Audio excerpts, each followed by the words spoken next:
महर्षि दयानंद सरस्वती विश्वविद्यालय का 12वां दीक्षांत समारोह विश्वविद्यालय के सत्यार्थ सभागार में आयोजित किया गया, जिसमें कुलाधिपति और राज्यपाल हरिभाऊ किशनराव बागड़े ने शिरकत की। उन्होंने विश्वविद्यालय से डिग्री प्राप्त करने वाले 40 विद्यार्थियों को गोल्ड मेडल तो वहीं 60 विद्यार्थियों को पीएचडी की उपाधि प्रदान की। इस मौके पर उन्होंने कार्यक्रम को संबोधित करते हुए कहा कि अब वो समय आ गया है जब शिक्षकों को चाणक्य बनने की जरूरत है। अपने बौद्धिक ज्ञान को बढ़ाने की आवश्यकता है ताकि विद्यार्थियों को भी बेहतर शिक्षा प्रदान की जा सके। उन्होंने कहा कि जो नई शिक्षा नीति आई है उससे भी शिक्षा के क्षेत्र में काफी विकास होगा, जो कि काफी लंबे समय तक चलेगी। साथ ही उन्होंने ये भी कहा कि वर्ष 2025 में विश्वविद्यालय से जो भी विद्यार्थी डिग्री प्राप्त करता है उन विद्यार्थियों की डिग्री को न रोका जाए और इसी वर्ष में उन्हें दे दिया जाए। बौद्धिक क्षमता अपने और चाणक्य होना है तो लगन से अभ्यास करना होगा, लगन से किताबें पढ़ना होगी, लगन से उसकी फिक्र करना होगी, तो भी आप आगे जाएंगे। केवल पास होके डिग्री लेके करोगे क्या? कौशल्य भी आपने सुना है, आपके हाथ में कौशल्य होना, और जिसके हाथ में कौशल्य है वो भूखा नहीं रहता, कभी भूखा नहीं। और जिसके पास डिग्री है, जिन्होंने डिग्रियां संभाल के रखी है, अच्छी प्रेस की है, और वो खुद गांव-गांव भटकता है, मुझे कोई जॉब दो, मुझे कोई जॉब दो, मुझे कोई जॉब दो, कोई नौकरी दो, और नहीं मिली तो घर में आके नर्वस होकर बैठ जाता है। ऐसा नर्वस नहीं होना अपना का विद्यार्थी। आपका विद्यार्थी ये इतना टैलेंट होना तो कोई भी काम कर सकेगा। इतनी उसकी बौद्धिक क्षमता बनाने की शुरुआत करनी है, केवल पास होना ये दृष्टि नहीं।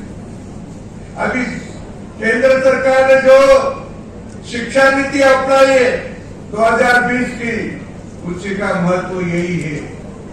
केवल 4-2 लोगों ने नहीं वो शिक्षा नीति बनाई, वो सारे देश के, अपने देश के 400 कुलपति, अभी कुलगुरु और 1000 शिक्षाविद जो शिक्षण क्षेत्र में बहुत अच्छा काम करते, उनको एकत्र बिठाया।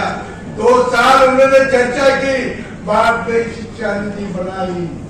जो शिक्षा नीति बनाई वो ऐसी बनाई कि आप आगे जा सकते, आप अपनी हो गई जो विद्या है वो फिर से ला सके, इतनी बौद्धिक क्षमता उसमें होगी। वहीं इस कार्यक्रम को राज्य मंत्री मंजू बागमार और विधानसभा अध्यक्ष वासुदेव देवनानी ने संबोधित किया। उन्होंने भी कहा कि जिन विद्यार्थियों ने उपाधि प्राप्त की है वे बधाई के पात्र हैं। उन्होंने कहा कि सरकार भी प्रयास करेगी कि शिक्षा को और बेहतर बनाया जाए। इस मौके पर विश्वविद्यालय के कुलपति प्रोफेसर कैलाश सोडानी मौजूद रहे। उन्होंने कार्यक्रम के बारे में जानकारी दी। दीक्षांत समारोह अभी सम्पन्न हुआ है और सबसे बड़ी बात ये रही कि हमारे 40 गोल्ड मेडलिस्ट में से 31 गोल्ड मेडलिस्ट प्राप्त करने वाली लड़कियां थी। तो इस हिसाब से गर्ल्स जिस ढंग से एजुकेशन में आगे बढ़ रही है, ये देश के लिए बहुत गर्व की और सौभाग्य की बात है। आज का कार्यक्रम हमारे विद्यार्थियों को एक जोश और जज्बा पैदा करने के लिए आयोजित किया गया था, और ऐसा लगता है कार्यक्रम की समाप्ति के बाद मैं पूरी जिम्मेदारी के साथ कह सकता हूं कि इस लक्ष्य में हम सफल रहे हैं। माननीय कुलाधिपति जी का बौद्धिक, देवनानी जी और मंजू मैडम का जो संबोधन था, निश्चित रूप से प्रेरणा मिलेगी उससे विद्यार्थियों को, और वो निश्चित रूप से आज की 21वीं शताब्दी के अनुरूप अपने आप को तैयार करेंगे और पूरे विश्व का नेतृत्व करने की ताकत प्राप्त करेंगे। धन्यवाद। कार्यक्रम में विद्यार्थियों के अभिभावकों को भी आमंत्रित किया गया था और कार्यक्रम का शुभारंभ विश्वविद्यालय के कुलगीत के साथ किया गया। इस दौरान विश्वविद्यालय के अधिकारी प्रिया भार्गव सहित अन्य के प्रशासनिक अधिकारी मौजूद रहे। ताजा खबरों के लिए देखते रहें सरेराह न्यूज। अपना फोन उठाएं और सब्सक्राइब करना ना भूलें।